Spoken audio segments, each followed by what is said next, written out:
उनके लिए क्या क्या चैलेंजेस आएगा अगले समय में। पहला तो भारत में प्राकृतिक पंचभूत में बड़ा परिवर्तन होगा। प्रकृति और पंचभूत, पंचभूत का अर्थ है जल, वायु, अग्नि, भूमि, अंतरिक्ष। इसमें परिवर्तन आएगा। जिस स्थिति पर आज हम हैं उसमें परिवर्तन आने से हम लोगों को भी बहुत सारे चुनौतियों को सम्मुखीन होना पड़ेगा।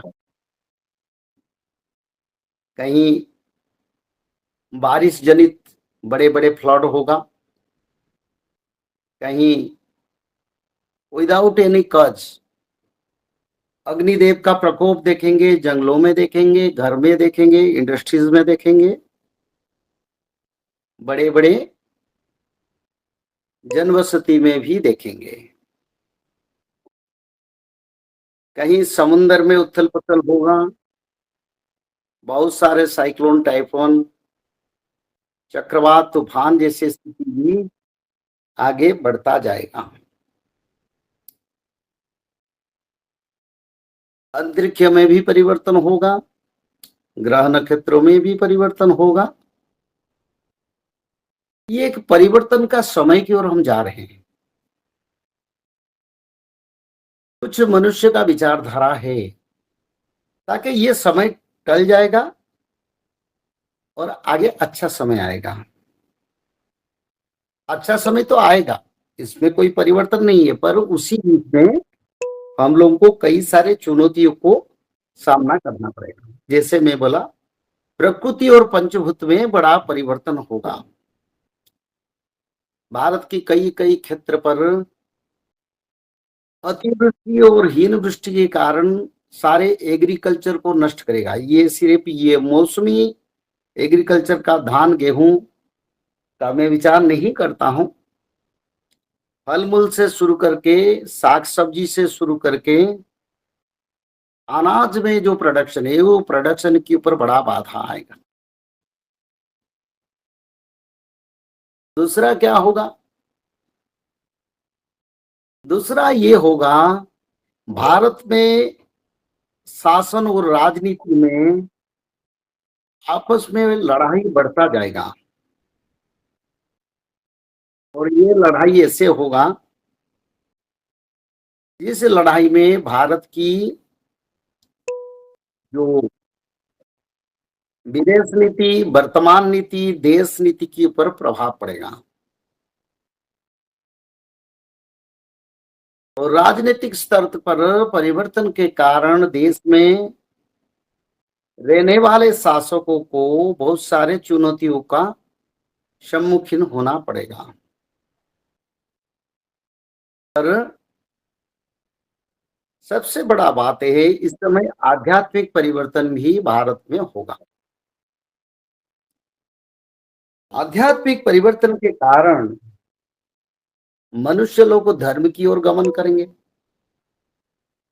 मनुष्य लोग अच्छा कर्म करेंगे, मनुष्य लोग भगवान भक्ति से भी अनुगामी होंगे, जिसमें आध्यात्मिक परिवर्तन का एक ऐतिहासिक परिवर्तन अगले समय में हम देखेंगे। जिस समय में सभी लोग भारत में शाकाहारी बनेंगे, सभी लोग आध्यात्मिकवादी बनेंगे और भगवान विष्णु के शरण में भी जाएंगे। दूसरा, भारत की टेक्नोलॉजी का डेवलपमेंट होगा। साइंस क्षेत्र में भारत आगे बढ़ेगा और देश में कई स्थान पर छोटे छोटे परिवर्तन, छोटे छोटे इशू उठेगा, जो इशू हमारी देश के लिए, राज्यों के लिए छोटे छोटे समस्या भी बनेगा। इस समय भारत में 2026 और 27 का बात करते हैं, कई राज्य के मुख्यमंत्री भी परिवर्तन होंगे, कई राज्य में भी आगे इलेक्शन भी है।